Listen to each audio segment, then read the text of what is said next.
Un cheval de police dévoué se rend quotidiennement sur la tombe de son regretté compagnon. Un rituel qui émeut toute la ville. À la 5e semaine, l'animal commence à creuser près de la pierre tombale et découvre une boîte enterrée, renfermant des secrets qui changeront à jamais le destin de tous. Une histoire de loyauté, de mystère et de liens qui transcendent donc la mort. Préparez-vous à être touché par ce voyage extraordinaire. Laissez un pouce bleu. Abonnez-vous à la chaîne et dites-nous d'où vous regardez ce récit inoubliable. Que se passe-t-il lorsque la loyauté transcende les limites de la compréhension humaine? Dans un monde où les liens authentiques deviennent de plus en plus rares, voici une histoire qui défie notre perception de l'amour et de la dévotion. Ce n'est pas seulement le récit d'un animal extraordinaire, mais un témoignage du pouvoir des liens invisibles qui unissent les âmes, même lorsqu'elles sont séparées par le voile de l'existence. Les après-midi au cimetière municipal de Villefranche-sur-Cher n'ont plus jamais été les mêmes depuis qu'il a commencé à apparaître.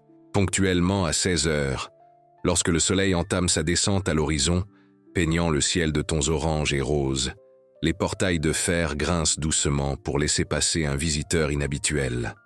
Le son rythmé des sabots sur le chemin de pierres annonce son arrivée.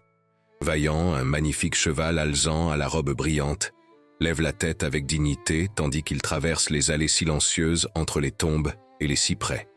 Les oiseaux semblent faire silence sur leur chant lorsqu'il passe. Le vent adoucit son souffle. C'est comme si la nature elle-même respectait ce rituel de dévotion qui, jour après jour, émeut tous ceux qui ont le privilège d'en être témoins. Vaillant n'a pas besoin de guide. Il connaît le chemin par cœur. 23 pas après, le chêne centenaire, un léger virage à droite, 17 pas de plus jusqu'à la 3e rangée de tombes. Là, sous l'ombre douce d'un saule pleureur, se trouve la pierre tombale du sergent Michel Martin, son compagnon depuis plus d'une décennie de service dans la police montée. Le cheval s'arrête devant la simple tombe de granit gris. Il abaisse sa tête imposante jusqu'à presque toucher la pierre froide où sont gravés les mots. Sergent Michel Martin, 1965-2023, a servi avec honneur et amour. Vaillant reste immobile, telle une statue vivante de dévotion. Ses yeux, profonds, miroir d'une âme ancienne, semblent voir au-delà de la pierre et de la terre. 30 minutes, pas une seconde de plus, pas une de moins. C'est le temps exact qu'il reste là, en silencieuse communion avec l'homme qui n'est plus physiquement présent, mais dont l'essence semble encore planer dans l'air autour du fidèle animal. Les habitants de Villefranche-sur-Cher, initialement, surpris par le phénomène, organisent maintenant leurs après-midi pour être témoins de cette rencontre quotidienne entre la vie et la mort, entre le présent et la mémoire.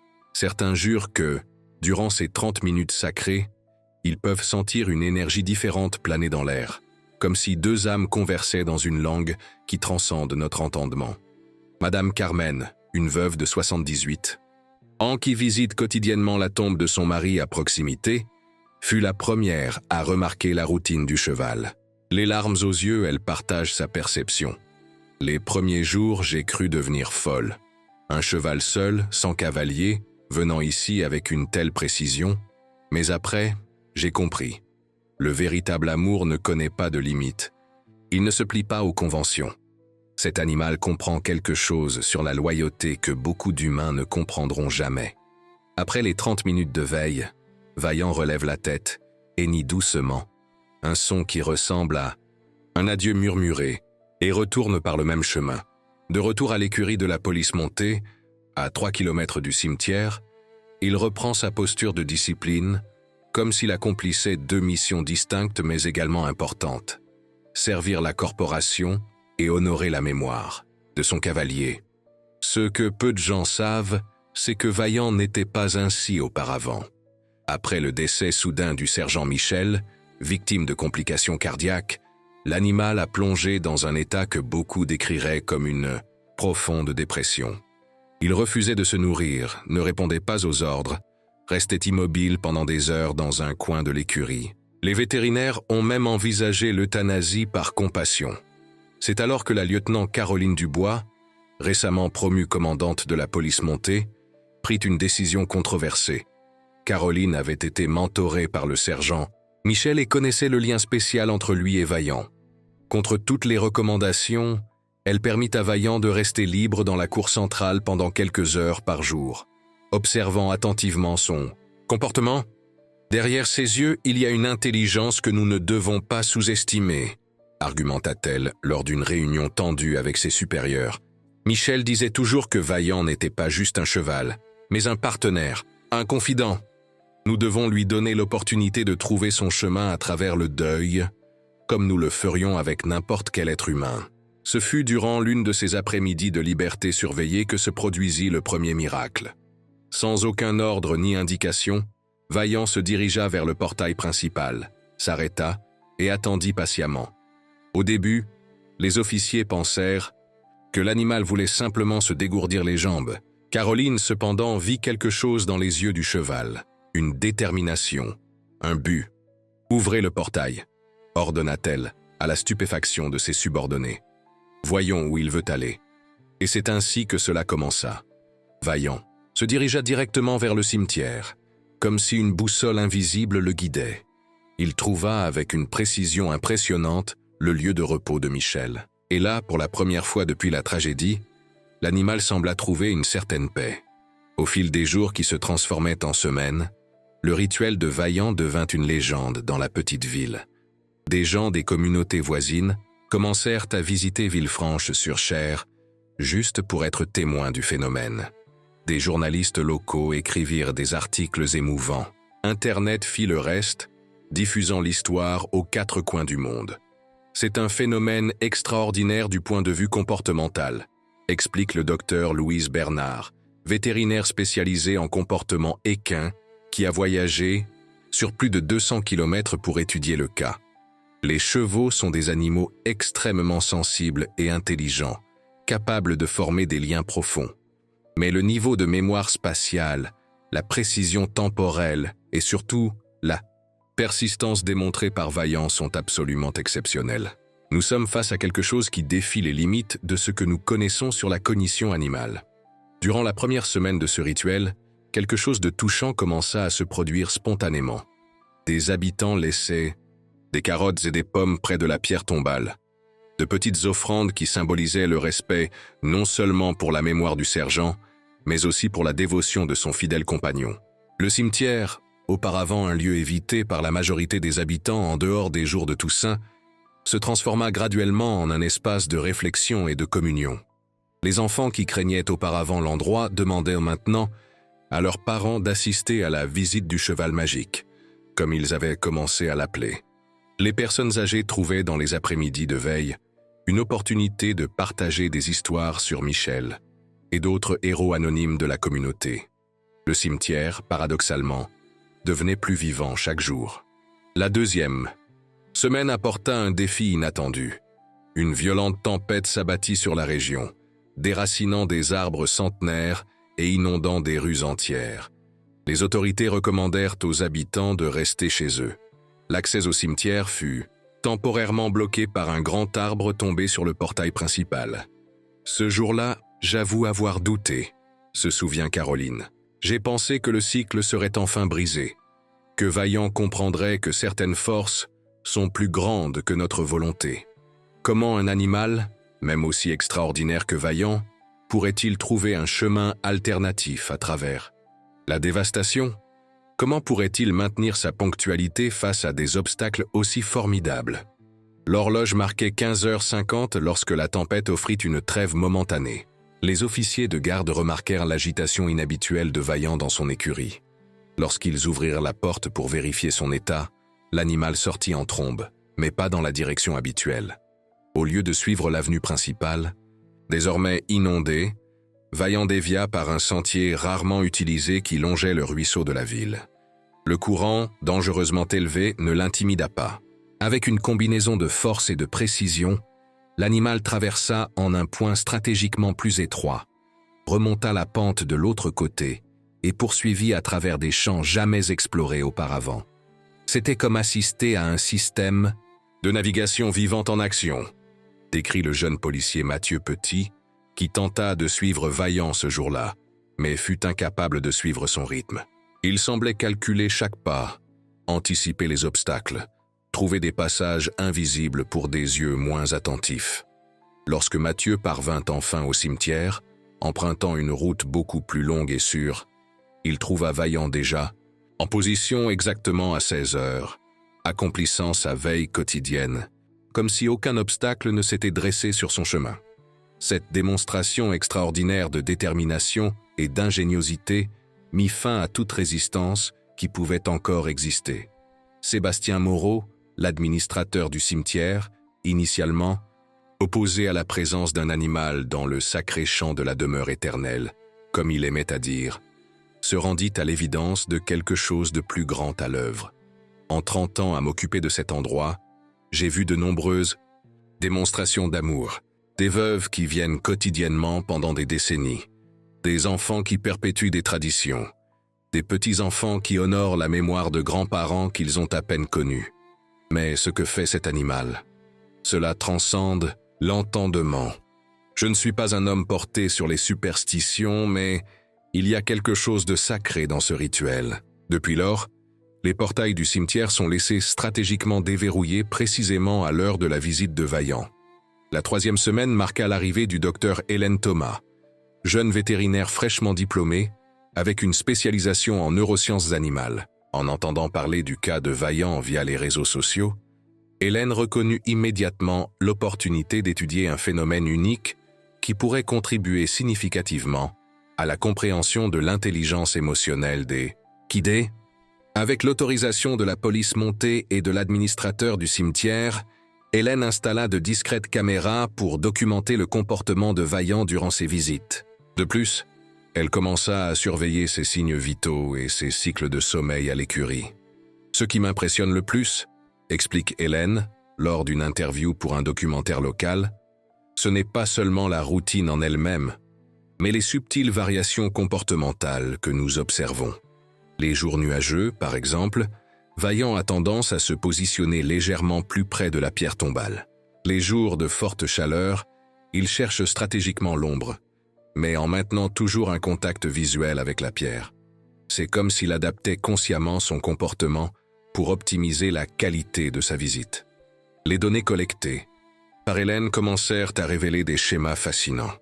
Les nuits suivant les visites, Vaillant présentait des cycles de sommeil plus profonds et réguliers.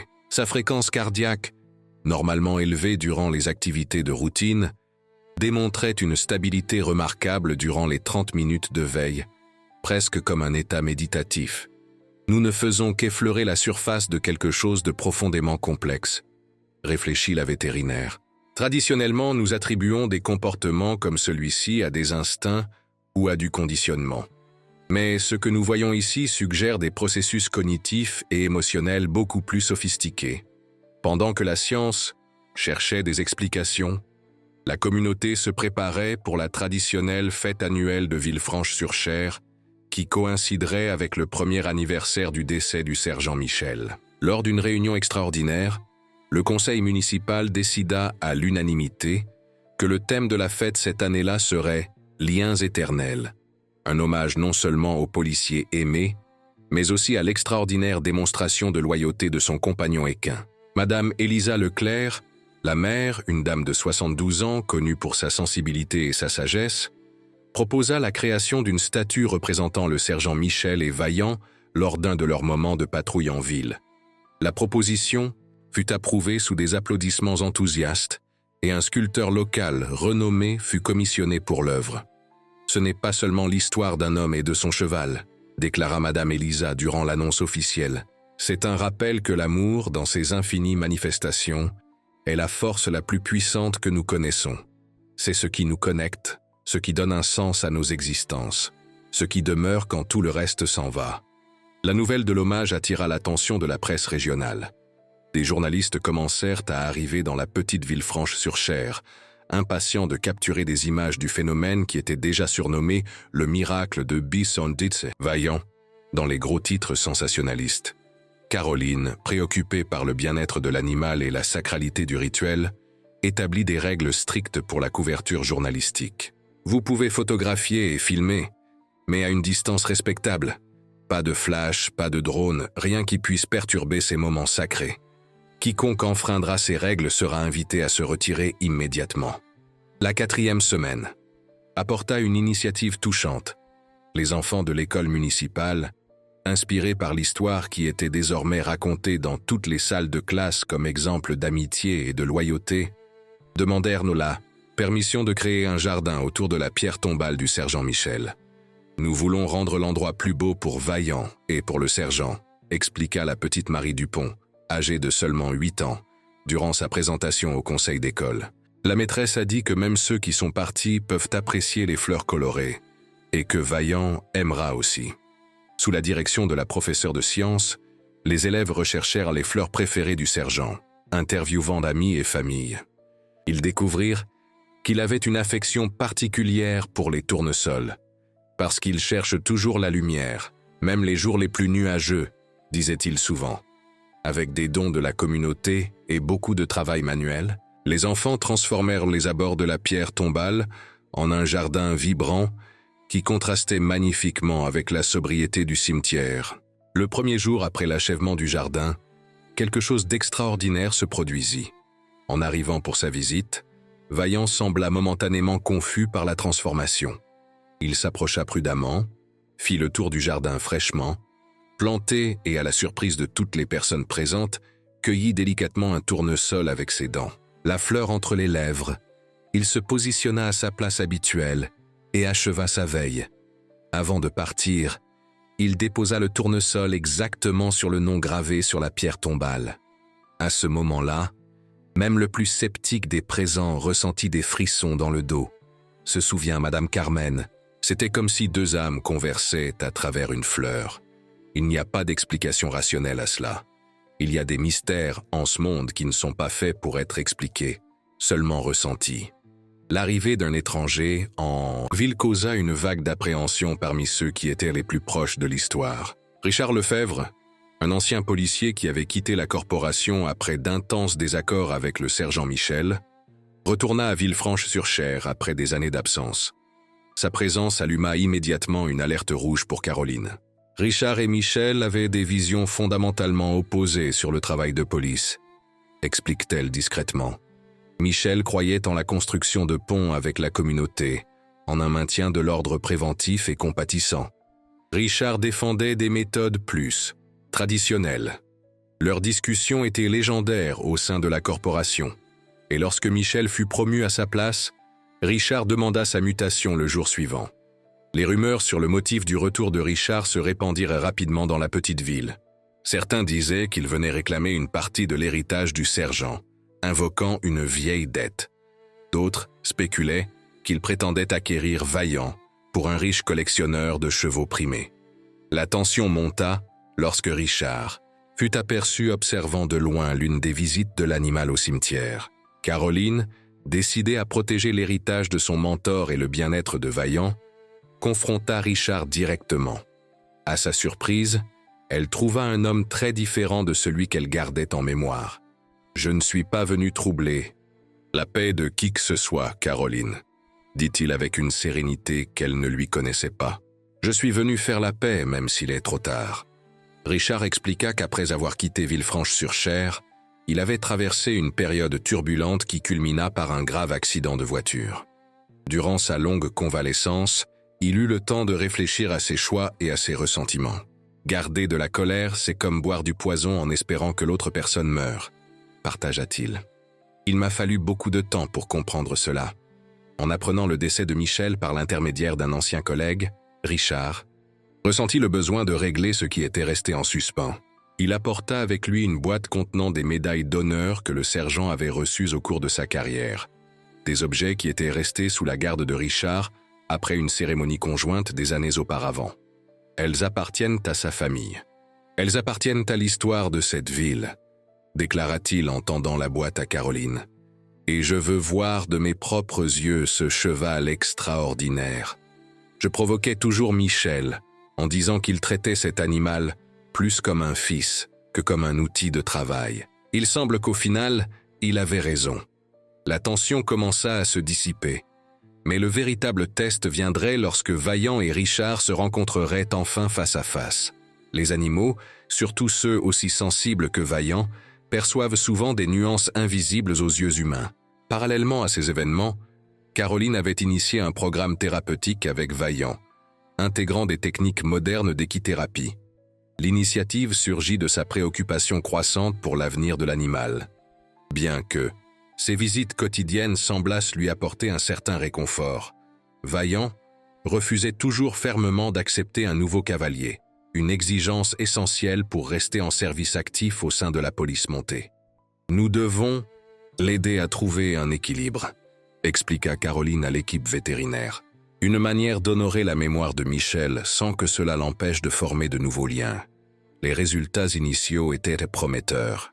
Les matins suivant les séances thérapeutiques, Vaillant se montrait plus réceptif au contact humain, allant jusqu'à permettre des brossages plus longs et même de brèves montées dans l'enceinte de l'écurie. Cependant, toute tentative de l'emmener en patrouille complète entraînait toujours une résistance obstinée. Ce fut dans ce contexte de transformation graduelle qu'arriva la 5e semaine depuis le début des visites. Une semaine qui resterait à jamais gravée dans la mémoire collective de Villefranche-sur-Cher. La journée commença comme n'importe quelle autre. Le soleil d'automne brillait doucement, tempérant l'air de cette chaleur accueillante qui précède l'hiver. Vaillant démontra un appétit inhabituel durant le petit déjeuner, consommant sa ration avec un enthousiasme qu'il n'avait pas montré depuis des mois. Durant l'entraînement matinal, il répondit aux ordres avec une précision renouvelée, comme si une clarté intérieure avait été restaurée. À 16 heures, comme toujours, il se dirigea vers le cimetière. Une petite foule l'attendait, déjà, incluant le groupe scolaire responsable du jardin de Tournesol, quelques journalistes respectueusement positionnés à distance, et, pour la première fois, Richard Lefebvre. Caroline, qui accompagnait généralement Vaillant jusqu'à l'entrée du cimetière puis s'écartait pour lui laisser de l'intimité, remarqua immédiatement la tension dans les muscles de l'animal lorsqu'il aperçut Richard. Vaillant s'arrêta.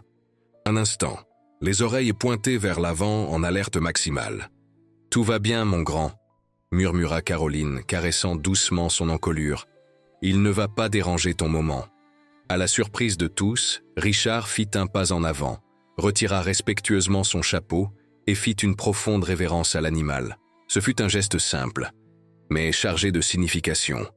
Une reconnaissance de la dignité et de l'importance de Vaillant.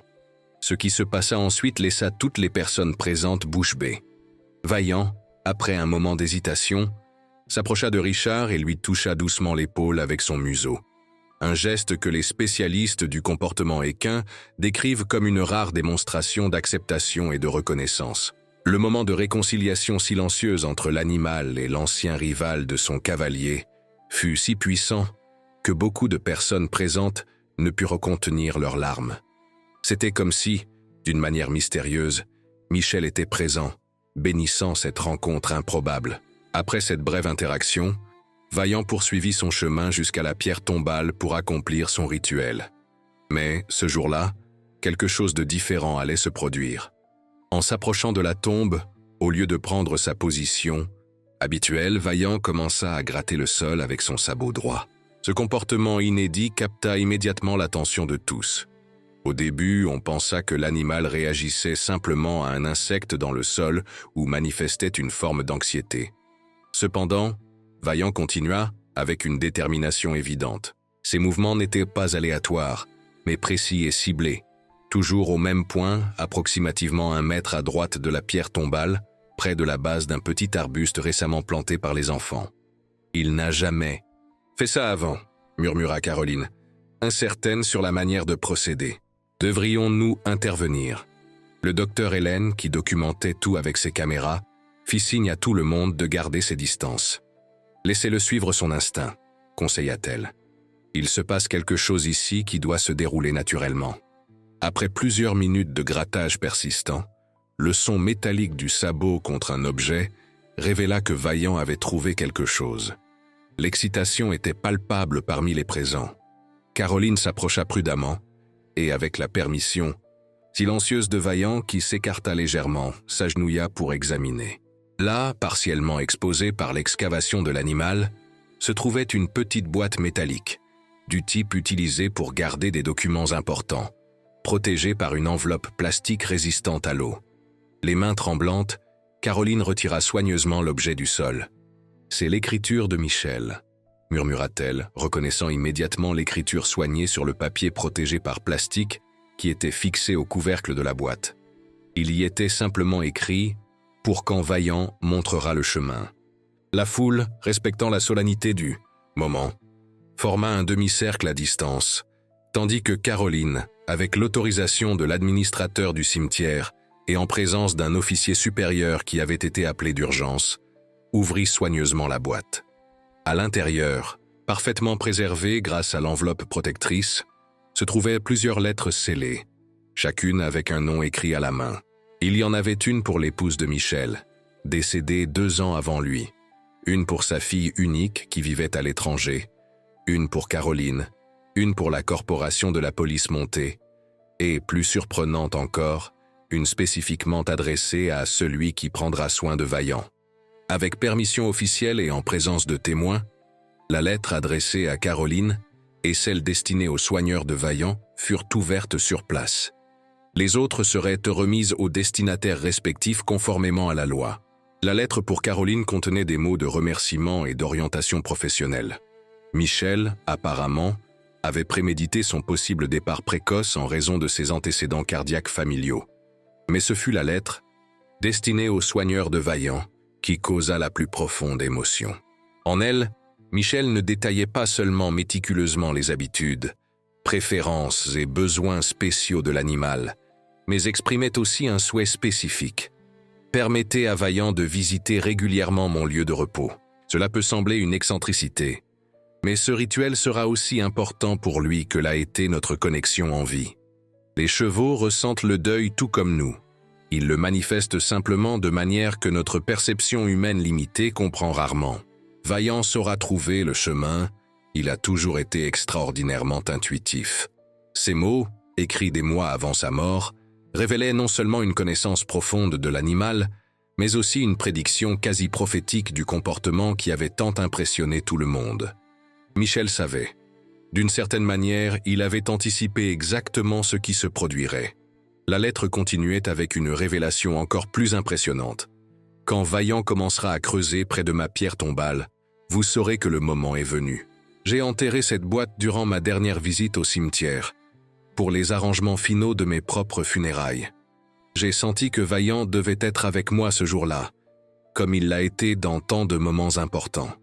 Il a observé attentivement où j'ai placé la boîte. Si un jour il cherche cet endroit, ce ne sera pas une coïncidence, mais une communication. » La découverte eut un impact profond sur toute la communauté. Les lettres révélèrent des aspects de la personnalité et des projets de Michel que peu connaissaient, son amour secret pour la poésie, mis en évidence par les vers originaux inclus dans la lettre à sa fille. Son projet détaillé pour créer un sanctuaire pour chevaux retraités du service de police. Sa croyance inébranlable en la communication interespèces, que beaucoup avaient considérée comme une excentricité inoffensive. Richard, en prenant connaissance des lettres, ressentit une connexion renouvelée avec son ancien collègue. Michel voyait toujours au-delà de l'évidence, commenta-t-il avec une émotion visible. Nous appelions ça l'intuition policière, mais c'était plus que ça. C'était une forme de sagesse qui transcendait la formation formelle. La nouvelle de l'extraordinaire découverte se répandit rapidement au-delà des limites de Villefranche-sur-Cher. Un documentariste renommé qui passait par la région pour filmer la flore locale apprit ce qui s'était passé et proposa immédiatement d'enregistrer l'histoire complète de Vaillant et Michel. Durant les premiers tournages, une révélation surprenante émergea à travers les témoignages de divers officiers. Vaillant répondait à des commandes en langue des signes, une méthode que Michel avait développée pour des situations opérationnelles qui exigeaient un silence absolu. C'était quelque chose que nous gardions au sein de l'équipe, expliqua Caroline, démontrant certains des signes de base que l'animal reconnaissait instantanément. Michel croyait que cette forme de communication créait un lien plus profond et conscient entre cavalier et cheval. Inspirée par cette découverte, Caroline mit officiellement en place la formation en langue des signes pour toute l'équipe de la police montée, révolutionnant les protocoles de communication de l'unité. L'héritage de Michel et Vaillant, va bien au-delà de leur histoire personnelle, déclara-t-elle lors de l'annonce formelle de la nouvelle politique. Ils sont en train de transformer fondamentalement notre compréhension de la relation entre les humains et les animaux. 6 mois s'étaient écoulés depuis le début des visites de Vaillant au cimetière. Durant cette période, une transformation graduelle mais significative s'opéra. L'animal, auparavant réticent à accepter tout cavalier autre que Michel, commença à permettre à Caroline de le monter pour de courtes missions. La transition fut délicate et respectueuse, honorant toujours le temps et l'espace émotionnel dont Vaillant avait besoin. « Je ne remplace pas Michel », clarifia Caroline dans une interview. « Personne ne le pourrait. J'offre simplement à Vaillant l'opportunité de poursuivre son but, d'utiliser ses talents extraordinaires pour servir la communauté, comme Michel l'aurait souhaité. » Le rituel des visites quotidiennes au cimetière se poursuivit, inchangé dans son essence mais enrichi de nouvelles significations. Caroline se mit à accompagner Vaillant jusqu'à la pierre tombale, restant respectueusement à distance durant les 30 minutes sacrées. Après la veille, tous deux retournaient ensemble, symbolisant le pont entre passé et futur, entre mémoire et renouveau. Le Festival des Lanternes, tradition annuelle de Villefranche-sur-Cher où des centaines de lanternes sont lâchées au crépuscule, symbolisant l'espoir et le renouveau, coïncida avec une date spéciale, l'anniversaire du jour où Michel emmena Vaillant pour la première fois en ville, 12 ans auparavant. La communauté décida à l'unanimité de dédier l'événement de cette année-là au duo, créant une lanterne spéciale qui, une fois allumée, projetait la silhouette d'un cheval et de son cavalier naviguant parmi les étoiles. L'image, simple mais puissamment évocatrice, devint instantanément un symbole de la ville. Imprimée sur des t-shirts, peinte sur des fresques murales, reproduite en souvenir pour les touristes, la silhouette du cheval et du cavalier unis éternellement capturait parfaitement l'essence de l'histoire qui avait touché tant de cœurs. Pendant ce temps, le rêve inachevé de Michel, le sanctuaire pour chevaux retraités du service de police, commença à se matérialiser grâce aux efforts conjoints de la communauté et de donateurs anonymes touchés par l'histoire. Le terrain choisi, une belle propriété de 5 hectares avec des pâturages verdoyants et un ruisseau cristallin, était stratégiquement situé entre l'écurie de la police et le cimetière, permettant à Vaillant et aux futurs résidents de maintenir facilement leur connexion avec les deux mondes. « Nous l'avons appelé Sanctuaire Michel and Vaillant », expliqua fièrement Madame Elisa, la mère, durant la cérémonie d'inauguration. « Ce sera un foyer pour les chevaux qui ont servi noblement et méritent une retraite digne. Mais ce sera aussi un centre éducatif où enfants et adultes pourront apprendre sur ces animaux extraordinaires et la profonde sagesse qu'ils ont à nous offrir. » Le docteur Hélène, qui poursuivit ses études sur Vaillant au fil des mois, publia un article scientifique qui gagna rapidement une reconnaissance internationale, intitulé « Cognition émotionnelle et mémoire spatiale chez les équidés. Le cas extraordinaire de Vaillant. L'étude établit de nouveaux paramètres pour la compréhension des capacités cognitives et émotionnelles des chevaux. Ce que nous avons vu à Villefranche-sur-Cher n'est pas juste une histoire émouvante, expliqua Hélène durant une conférence internationale sur le comportement animal. C'est une fenêtre sur des capacités qui ont probablement toujours existé chez les animaux avec qui nous partageons cette planète, mais que nous reconnaissons ou valorisons rarement adéquatement. Vaillant est en train d'élargir notre compréhension non seulement sur les chevaux, mais sur la nature même de la conscience. Le dernier dimanche d'hiver, précisément 1 an après le début des visites au cimetière, se produisit peut-être le plus magique de tous les événements de cette saga extraordinaire. Après sa visite habituelle à la pierre tombale de Michel, Vaillant, au lieu de retourner directement à l'écurie, prit un chemin différent, signalant clairement à Caroline son intention d'être suivie. Avec curiosité et un sentiment de révérence, Caroline monta l'animal et lui permit de la guider. Vaillant suivit avec un but évident à travers des champs fleuris et de petits sentiers dans la forêt, jusqu'à arriver à un ruisseau caché dans une clairière tranquille que peu de gens en ville connaissaient. Là, gravé sur le tronc d'un chêne centenaire qui se penchait majestueusement sur les eaux cristallines, se trouvaient les initiales de Michel et un petit dessin de fer à cheval. Son lieu secret de contemplation, son sanctuaire personnel où il prenait des décisions importantes et traitait les expériences les plus intenses de sa vie professionnelle. « Il n'a jamais parlé à personne de cet endroit », murmura Caroline, comprenant immédiatement la signification de ce moment. C'était son refuge particulier, son espace sacré. Vaillant hennit doucement et toucha les initiales gravées sur l'arbre avec son museau. C'était comme s'il complétait un cercle, comme s'il établissait la connexion finale entre tous les éléments de cette histoire extraordinaire. L'homme, l'animal, la mémoire, l'héritage, le visible et l'invisible. Dans cette clairière secrète, baignée par la lumière dorée du crépuscule filtrant à travers les feuilles, quelque chose de profond fut silencieusement partagé entre Caroline et Vaillant. Une compréhension mutuelle selon laquelle, bien que la mort puisse séparer les corps physiques, il existe des liens qui transcendent cette limite.